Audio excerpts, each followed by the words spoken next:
Voici les faits saillants de la séance du Conseil de ville du 1er mai 2023. Je suis Éric Gérard Landlois, j'anime cette émission avec la mairesse Nathalie Pelletier. Bonjour. Bonjour. Voici votre conseil en bref.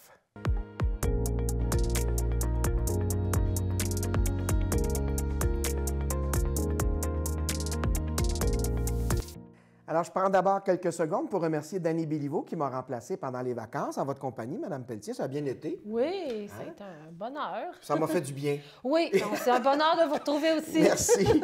Alors, on commence avec la première question dans ce conseil en bref. Présentation du plan directeur du transport actif. Les villes en parlent depuis quelques années, mais pour les gens il y a des gens qui ont l'impression qu'ils n'utilisent pas le transport actif. C'est quoi le transport actif? Bien, le transport actif, c'est dans le fond se déplacer par les moyens qui nous appartiennent, comme à pied, à vélo, tout ce qui est évidemment les quadriporteurs qui remplacent les jambes des gens.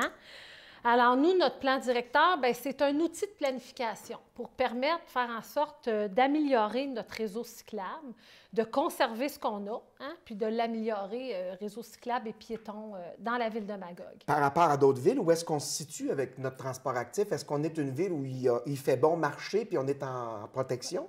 Au niveau de la marche, ça va relativement bien au niveau de notre desserte de trottoir. Okay. Au niveau du transport qui est plutôt récréatif, les pistes cyclables, on va faire une balade, puis on regarde le paysage, puis on n'est pas pressé, ça va relativement bien. Au niveau du transport utilitaire, ce qui fait en sorte que je veux aller à l'école à pied, je veux aller chercher mes enfants au CPE, je veux aller travailler à pied ou aller à l'épicerie. Oui, c'est ça, aller dans les centres, la bibliothèque. Ça, on a du chemin à faire parce que de façon sécuritaire, comme vous dites, il y a des endroits où il y a des freins qui font en sorte que les gens ne se déplacent pas à pied ou à vélo. Dans la tête des gens, là, quand on parle de ça, ça veut dire tout de suite, il y en a qui voient des sous tomber, mais ce n'est pas toujours des gros sous. Des fois, ça pourrait être seulement du marquage. Oui, c'est ça. C'est sûr que oui, ça vient avec des investissements, c'est sûr, dans le sens que quand, au printemps, le conseil municipal a pris la décision d'aller de l'avant vers ce plan-là, qui est notre outil de travail pour planifier, bien, on savait que ça venait avec des investissements parce que sinon, ça va être tabletté puis ça ne servira pas. Exact. Mais comme vous dites, par exemple, en 2023, bien, souvent, c'est d'avoir ce réflexe-là. Comme là, on refait la rue Saint-Patrice à cause de notre usine. Tant qu'à on faire. fait une belle piste cyclable, conviviale, sécuritaire. On le met là-dedans, c'est lié. Oui. On améliore le transport actif. Les passerelles Marielle et du Ruisseau, on en avait parlé. Ouais. On les refait, bien, on s'assure que les quartiers restent connectés. C'est lié à ça. Là, c'est nouveau avec le chemin soutière, marquage unidirectionnel. Oh. Ça veut dire qu'il y a une voie dans une direction et une voie dans l'autre direction. Ça veut dire qu'à vélo, il faut choisir le côté où on va. Oui, c'est ça, comme les voitures. Puis ça, c'est ça qui est le plus sécuritaire. Donc, on fait du changement de marquage, on met des bollards, puis on remet à jour du marquage aussi qui était existant, mais qui était effacé. Des fois, c'est juste ça, c'est que les gens, ça prend pas... C'est des corridors qui nous indiquent. Des corridors, puis des bollards. Alors, mais ça va prendre des investissements. Donc ça, on a parlé de 2023, mais 2024, on va le rentrer dans notre budget et les suivantes, dans nos choix budgétaires, dans nos infrastructures, quand on choisit quelle rue on fait. Oui. Bien, si ça nous permet, on hésite en deux, puis en une, on dit, hey, celle-là nous permet de connecter deux écoles, un CPE. Puis des nouvelles rues qui pourraient se créer, là, on va mettre tout de suite en place ces choses-là. Oui, parce que combien de quartiers ont été créés, puis que il n'y a pas de lien. Les familles nous disent on ne peut pas envoyer nos enfants au parc de quartier. Ouais. Fait que tout ça va nous servir à avoir ce réflexe-là. Bon. Et puis, il y a du cas par cas, parce que si on veut créer des pièces, là, des fois, pour créer de nouvelles pistes, bien là, il y a des emprises de terrain. Comment ça fonctionne? C'est ça. C'est sûr qu'il y a des projets plus simples, comme vous l'avez dit, le marquage, mais il y en a qui sont plus compliqués. Des fois, quand l'emprise de rue n'est pas large, il faut aller s'en chercher. Donc, il va y avoir des actions qui vont être faites à chaque année, mais il y en a qui vont prendre plus de temps parce qu'elles sont plus complexes. Alors, en gros, c'est ça. On veut améliorer la sécurité. On veut connecter la ville de Magog au niveau des quartiers, des points d'intérêt. On veut que ce soit confortable et convivial, le réseau. On veut diminuer le frein à la pratique, parce que si les gens ne se sentent pas sécuritaires, bien, ils ne le pratiquent pas. Puis, aussi, s'assurer que ce qu'on a actuellement ça demeure en bon état. Puis, éventuellement, bien, connecter avec nos voisins et nos voisines de la MRC, nos autres villes. Ben oui, pour être capable des fois d'aller d'une ville à l'autre, on passe d'une à l'autre sans même avoir connaissance. Là, hein? C'est ça, exactement. Puis notre slogan, c'est « Bouge ta ville ». Donc, vous allez voir des petits collants, en tout cas matériel promotionnel. On veut que les gens s'approprient là, ce plan-là, puis ce logo-là. Puis, dernière chose, le 16 mai, il va y avoir une randonnée des élus organisée par la conférence régionale en environnement. Pour nous, les élus, on est plusieurs à y participer, des employés aussi qui vont aller l'essayer. Hein? Moi, j'en fais quand même du vélo, mais c'est pas tout le monde qui en sur fait. rue, c'est pas tout le monde qui y va va aussi. C'est ça. Aussi, Puis hein? où on se sent bien, où on se sent moins bien, puis ça va nous aider à justement peut-être comprendre les investissements, pourquoi on les fait à ces endroits-là. Très, très bonne idée. Merci.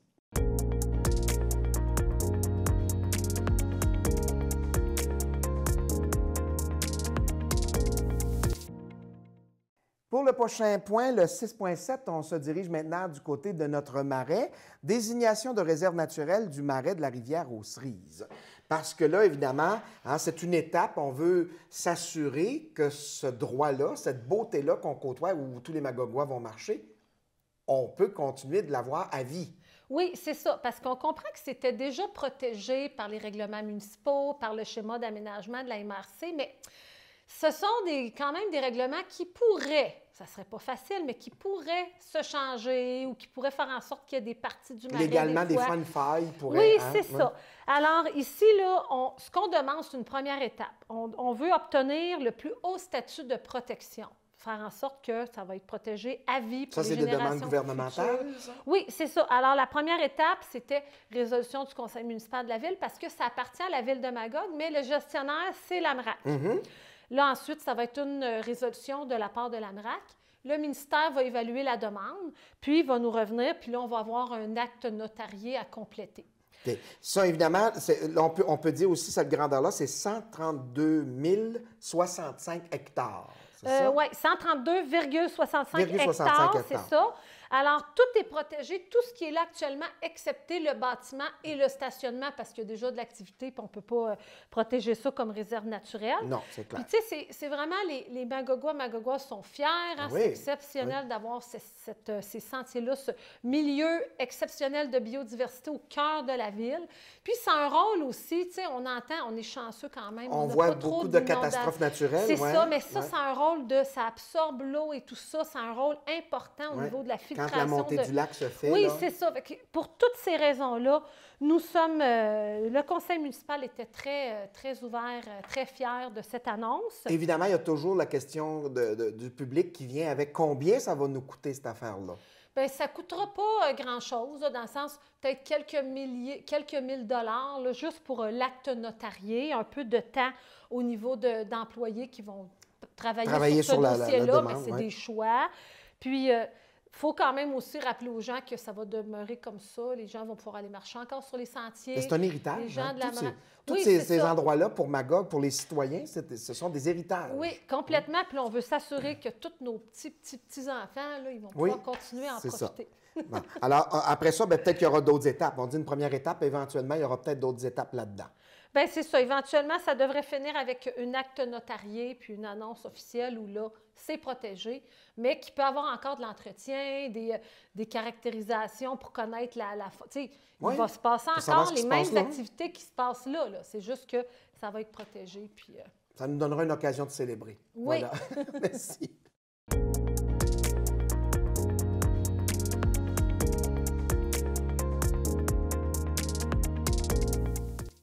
Le prochain point, 6.3, on parle de club motoneigistes. Ça fait toujours drôle à ce temps-ci d'en parler, mais c'est le moment parce qu'ils ne sont pas sur les routes ou les sentiers.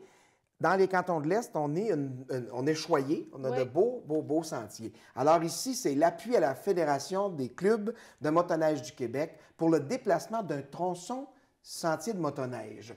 Un tronçon qui est près de l'autoroute 10. C'est ça. Donc, dans le fond, ce qui est arrivé, c'est qu'actuellement, le club de motoneigistes a perdu un droit de passage sur un terrain privé entre l'autoroute 10 et le chemin de la rivière aux Cerises, puis des rues des Pins, dans ce secteur-là. Puis, bien, pour eux, hein, c'est une connexion. Ils doivent passer à Magog pour pouvoir aller dans l'Estrie un peu partout. Exact. Puis, on comprend que c'est important, puis on est ouvert à avoir des sentiers comme ça. Comme vous dites, c'est intéressant pour les gens qui pratiquent ça.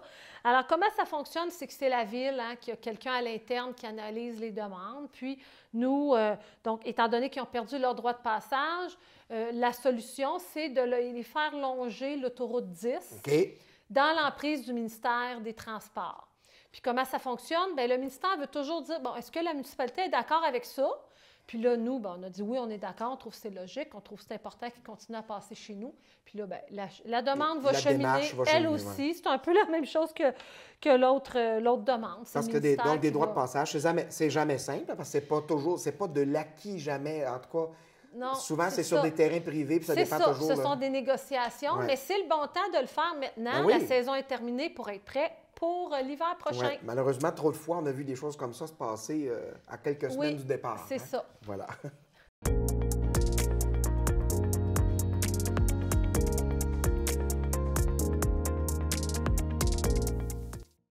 Le prochain point, on va parler culture. C'est un sujet quand même dans lequel je me sens quand même un peu impliqué. 8.1, proclamation des Journées de la culture. Alors, les Journées de la culture, ça fait plusieurs années. On en entend souvent parler à la fin septembre, hein, début octobre. C'est toujours un moment où il y a plein d'activités à travers le Québec. Oui, exactement. Puis, pourtant, Magog est quand même une ville où ça fourmille. Hein, au niveau culturel, on a beaucoup d'organismes, on a beaucoup d'activités. C'est très riche en culture.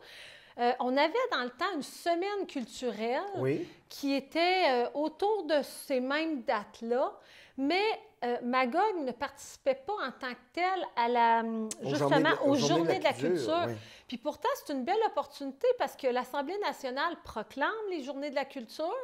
Puis, il y a une belle visibilité, il y a un mouvement, comme une vague, là, où on fait de la culture partout, du vendredi jusqu'au dimanche, puis on parle de ce qui se passe sur les territoires. Et on rencontre des artisans, des artistes. Oui, c'est ça. Puis nous, bien, on n'était pas dans cette vague-là, bien qu'on faisait plein de culture. Il y avait plein d'événements quand même. Il faut dire qu'il y avait plein d'endroits ou de lieux, musées, etc., qui avaient une activité. Mais on comprend que la ville doit maintenant s'amarrer. C'est ça. La ville elle soutenait, mais on n'embarquait pas directement dans le mouvement. Alors là, c'est ce qu'on fait. Puis c'est une bonne nouvelle. En 2023, c'est déjà quand même 603 villes au Québec qui ont déjà dit qu'elles allaient être dans cette vague-là, donc 45 en Estrie. C'est quand même une bonne part, ça? Oui, c'est une bonne part. Alors, on est fiers que Magog, en 2023, on va y être. C'est au mois de septembre. Hein? Oui, ça commence fin septembre. Après ça, des fois, début octobre. Évidemment, on va en faire la promotion, mais on va coordonner aussi des activités. C'est ce qu'on comprend. Oui, c'est ça. On va s'impliquer, puis on va publiciser, puis c'est ça. On va pour que le citoyen, lui, soit capable de suivre le calendrier puis de savoir qu'à tel endroit, tel enfant. C'est parce que ça permet justement ce mouvement-là sur le territoire d'être capable de créer ces activités-là. Exactement. Alors, je peux peut-être rappeler la semaine, mardi le 8 mai, c'est-tu bien le mardi 8 mai, à 18h30, on a une soirée d'information de notre usine de détournement des eaux usées du secteur Aumerville vers Magog. On invite les gens à venir à la ville de Magog. Lundi 9. Non, lundi 8 mardi, le 9. Le 9, excusez-moi. Parfait. Mardi le 9 mai. Alors, on est en ligne mardi 9 mai à vos agendas. Évidemment, puis c'est important aussi, hein, les gens qui veulent en savoir plus, ça concerne tous les citoyens de savoir ce qui va se passer dans ces travaux-là. Oui, on aura tous nos spécialistes qui vont répondre à vos questions, même pointues. Quand même. Alors là-dessus, évidemment, on vous invite. Si les gens veulent entendre parler un peu plus des Journées de la culture, il y a un site Internet où on peut trouver les Journées de la culture, Culture pour tous. Et sinon, si vous voulez rester informé sur ce qui se passe à Magog, on vous reviendra après la prochaine séance du Conseil de ville pour vous donner les faits saillants. Là-dessus, on vous souhaite une bonne semaine. Merci, Mme Pelletier. Merci. Bonne semaine à tous et à toutes.